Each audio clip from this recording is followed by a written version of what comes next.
Deuxième partie de Club Estac avec le président Daniel Mazzoni, toujours comme invité. Alors on va commencer par un sujet plutôt sensible entre les supporters et le club en ce moment, surtout avec l'entraîneur en fait. On a l'impression qu'il est au cœur des critiques. Il y a les pros furlants, on va le voir, hein, comme Joël.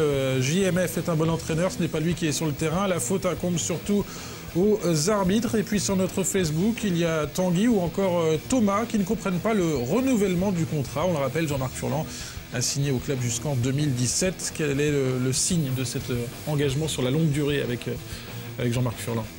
Le signe est simple, c'est un entraîneur auquel je crois beaucoup.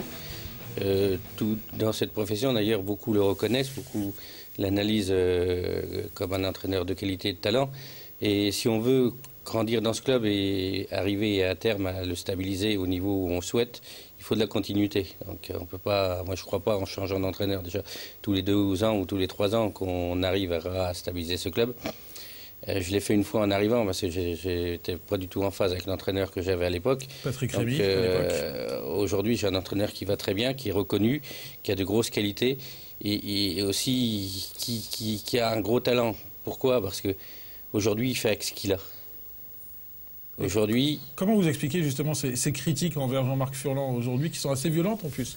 C'est logique, parce que de toute façon, quand ça se passe mal dans un club sur le plan sportif, qui est-ce qui critique? L'entraîneur et le président? C'est logique. C'est ceux qui sont en première ligne. Comme on dit, les entraîneurs, souvent, c'est des fusibles. Moi, je serai un entraîneur, c'est pas pour que ce soit un fusible. Moi, s'il y a quelque chose, c'est moi le responsable, c'est pas l'entraîneur. C'est moi qui mets les moyens. J'y mets tel moyen pour avoir une équipe. Aujourd'hui, on n'a pas les moyens d'avoir une équipe de Paris Saint-Germain ou d'avoir une équipe pour jouer en milieu de tableau. On n'a que notre talent et les qualités de l'entraîneur pour aujourd'hui se sauver cette saison et se maintenir entre la 12e et la 18e place. Donc, je trouve qu'il le fait très bien. J'y aurais donné les moyens d'un Paris Saint-Germain et qu'on soit 19e, il y a longtemps qu'il serait viré, c'est sûr. On peut pas virer un certain Alex Dupont, voilà, du côté d'Ajaccio, qui fait avec les moyens du bord aussi. On ne peut pas virer un entraîneur à partir du moment où... Il y a Ochoa, il y a Moutou, ils ont eu des moyens à chaque seconde. On a le plus petit budget de L1 et on se dépatouille avec ça, c'est le mot. Donc cette année, on savait que ce serait difficile. Je pensais que ça aurait été mieux, mais on savait que ce serait difficile. Donc on peut pas, faut pas tirer à boulet rouge comme ça sur un entraîneur à partir du moment où on n'est qu'à mi-saison. Justement, avec le recul, arrivé à cette mi-saison, comment vous jugez le recrutement troyen? Le recrutement troyen était intelligent parce qu'il est rentré dans la fourchette de prix que l'on souhaitait. Après, c'est vrai qu'à partir du moment où on tire un petit peu sur les prix, on tire un peu sur les salaires, on a quelques risques. On a des joueurs qui ont besoin d'être relancés, comme Réchet, où il a eu quelques blessures et il a eu ces petits pépins qui sont revenus au bout de 4-5 matchs. On a aussi des joueurs de talent, comme Saunier qui revient bien cette saison, mais là qui a eu un petit pépin, mais qui a quand même enchaîné tous les matchs. On a Drouin qui a recassé, malheureusement, qui là, ce coup-ci, s'est fait opérer et qui n'avait pas voulu faire la saison dernière. Et vraiment, au niveau des recrues, l'Estac ne s'est pas trompé, notamment peut-être avec ces jeunes joueurs prêtés, là, Jean-Christophe Baïbek, Mohamed Diatara. C'est toujours compliqué de dire... on peut... La seule chose qu'on peut dire aujourd'hui, c'est les prêts des jeunes, c'est pas une bonne chose pour le club. Voilà. Parce qu'aujourd'hui, on travaille pour faire avancer ces jeunes, et les jours où ils seront à peu près bons, ils vont aller le montrer ailleurs parce qu'ils sont prêtés que sur une seule saison. Donc oui, je ne pense pas que ce soit une bonne chose d'avoir pris des jeunes en prêt cette saison, d'une première année de Ligue 1. C'est la grande leçon de ce mercato. C'est la grande leçon de ce mercato, mais vous verrez que les joueurs comme Baïbek, en deuxième partie de saison, vous nous apportez beaucoup. Moi, c'est un garçon qui me plaît énormément. Il a progressé depuis le début de championnat. Là, il s'est claqué au dernier match, mais c'est vrai que c'est un garçon, on reparlera de lui en deuxième partie de saison. Oui, il y a aussi certains Nivet, Camus, Darbion, là, qui font l'unanimité niveau recrue. Alors la composition du groupe, de l'équipe, elle fait aussi beaucoup réagir. Le sujet du moment, c'est Marcos ou pas Marcos. Christian, par exemple, trouve qu'il n'a pas le niveau. Il préfère avoir des joueurs comme Grégory Bettiol ou Benjamin Psaume. Anthony, lui, trouve même honteux, je cite, le comportement du club vis-à-vis de certains joueurs comme Bettiol, Psaume, Outremont et Jarja, qui a seulement bénéficié d'une cascade de blessures pour jouer. Qu'est-ce que vous leur répondez à ces supporters là qui ne veulent plus voir Marcos alors que c'est un artisan de la montée la saison passée par exemple? Ce sont des gens qui n'ont pas de grandes compétences dans le monde du football, parce que s'ils avaient un temps un peu des compétences footballistiques, déjà ils se rendraient compte que si l'Estac est monté en Ligue 1, c'est en grande partie grâce à Marcos. Il faut considérer que chacun de ses buts qu'il a marqué, il en a marqué je crois 21 lors des 2 saisons en Ligue 2, sont des buts qui ont apporté beaucoup au niveau des points et voilà, ces buts ont été tous très importants, qu'il a aussi un comportement défensif qui est hyper important, et en Ligue 1 on l'a vu à Bastia sauver 2 fois des ballons sur sa ligne. Et donc moi je voudrais dire à tous les gens qui trouvent rigolo de siffler Marcos, qu'ils ont la mémoire courte, et que 2, ils devraient réviser leur football. Et président, sur les autres joueurs qui ne jouent pas par exemple, comment on leur explique que Grégory Bettiol, Benjamin Psaume n'ont pas leur place dans l'équipe? Vous savez, les choix de l'entraîneur sont faits, et les choix du groupe. Et l'entraîneur, le staff, c'est plusieurs joueurs. C'est l'entraîneur, les entraîneurs adjoints, les préparateurs physiques et kinés.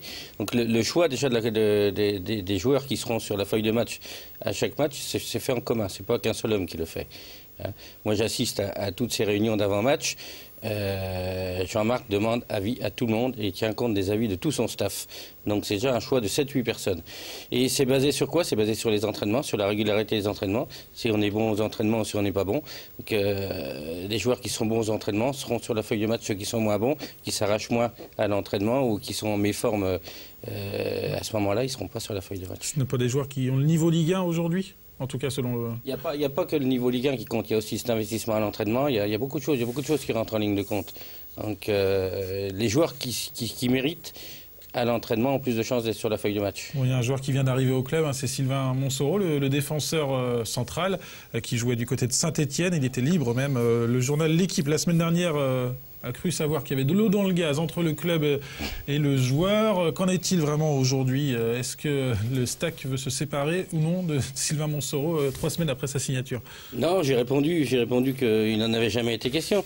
D'ailleurs, je vais vous raconter ce qui s'est passé. J'avais eu un journaliste de l'Équipe 2 jours avant qui m'a justement interviewé sur Sylvain Montsoreau, où j'avais tout expliqué pourquoi il avait signé à 3. Pourquoi on l'avait choisi, lui. Et cet article n'est pas paru parce que le lendemain, le jour où il devait paraître, il y a un autre journaliste de l'Équipe qui a dit non, il ne faut pas mettre ça parce que moi j'ai eu un autre écho où c'est tout à fait l'inverse. Donc on n'a pas laissé m'exprimer, on a mis les choses. Je sais d'où ça vient.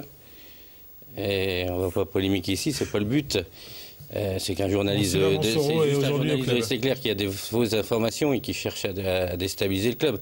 Mais Sylvain Montsoreau reste au club. Sylvain Montsoreau reste au club. Malgré les blessures. Malgré les blessures, c'est un joueur qui n'a pas joué depuis 1 an. Donc aujourd'hui, il a eu une petite pointe au mollet.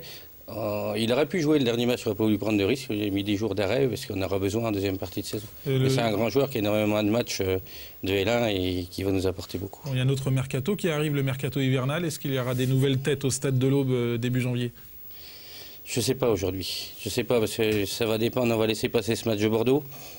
Déjà, comptablement, ça va aussi donner beaucoup de choses pour la suite. Maintenant, est-ce qu'il y aura des départs? On travaille beaucoup, il y a beaucoup de choses. C'est conditionné par des départs, c'est ça? C'est conditionné par des départs. Et aujourd'hui, on aurait tendance à chercher un attaquant avec la longue blessure de Sébastien Grax, qui aujourd'hui se fait opérer demain et qui va être absent plusieurs mois. Et un attaquant, on cherche et c'est pas évident à trouver. Aujourd'hui, on cherche un attaquant, oui. Côté départ, on parle de Benjamin Psaume du côté d'Arlavignon. Oui, j'ai vu ça sur l'Équipe ce matin. Ah, voilà. Bon, parmi les joueurs à forte valeur marchande, il y a aussi des joueurs comme Fabrice Nsakala. Est-ce qu'ils seront toujours à l'Estac en seconde partie de saison? Aujourd'hui, oui. Aujourd'hui, oui. Et pas plus d'infos par rapport à Fabrice Nsakala? Non, il n'y a pas plus d'infos. Il n'y a eu aucun travail de fait dessus à ce sujet-là. Et... C'est pas la volonté du club de s'en séparer aujourd'hui? Non, non. Vous savez, après, les mercatos sont comme ils sont et ça évolue tellement vite dans un sens comme dans l'autre. Les joueurs qui doivent partir ne partent pas et ceux qui ne doivent pas partir partent, c'est souvent comme ça. Bon, s'il y avait dans le Père Noël qui vous fait un petit chèque là, pour s'acheter un attaquant, qui vous prenez? Le problème, c'est qu'on n'a rien sur les listes. Bon, Ibrahimovic est pris, c'est ça. Un mot quand même avant de finir cette partie d'émission sur Corentin Jean. C'est le grand espoir du club, on peut le dire aujourd'hui. Est-ce qu'il va signer vite professionnel au sein du club troyen pour essayer de rassurer un peu les supporters qui ne veulent pas le voir partir? Corentin Jean, déjà pour qu'il signe professionnel, on va attendre qu'il soit majeur. Donc il aura 18 ans au mois de juillet. Donc c'est compliqué de faire signer un joueur mineur en tant que professionnel avant. Mais aujourd'hui, il a un contrat où il est protégé pendant 3 ans, donc il n'y a aucun risque. Vous êtes plutôt fier aujourd'hui de voir des joueurs comme ça là, qui sortent du centre de formation, sur qui s'appuyer? Bien sûr, parce que je pense que là, il y a une grosse valeur. C'est un garçon qui a beaucoup de talent, qui est très intelligent dans le jeu et qui déjà évolue déjà comme un vieux briscard. Donc je pense, on l'a comparé l'autre fois, on a dit c'est un Matuidi, mais en attaquant. Voilà. Un Matuidi, voilà, qui se bat. Mais en attaquant. Seb, qui a bien connu Blaise Matuidi, c'est ça? C'est un petit Blaise? Ouais, non, mais c'est vrai qu'on en parle un peu avec beaucoup de personnes au sein du club. Et c'est vrai que quand je parle aujourd'hui avec Benjamin Nivet ou Mounir Obadi ou Eloge Nzayem ici, les anciens qui étaient là à l'époque. Qui sentent bien le football. Voilà, quand on avait effectivement l'arrivée de Blaise dans le vestiaire, on s'est vite rendu compte que ça pouvait être un très très grand si la tête continuait à suivre. Et a priori, effectivement, on est sur le même schéma avec Corentin Jean. Corentin Jean, voilà, ça serait une belle équipe. Hein. Blaise Matuidi au milieu de terrain, Bafé Gomis en attaque. Si on rassemble les anciens Troyens, ça peut être pas mal. Sort pas du centre, mais le petit Corentin, faut pas aller trop vite. C'est pour ça qu'il a que 17 ans. Il faut pas non plus. On l'a vu contre Rennes. Donc il faut y aller prudemment.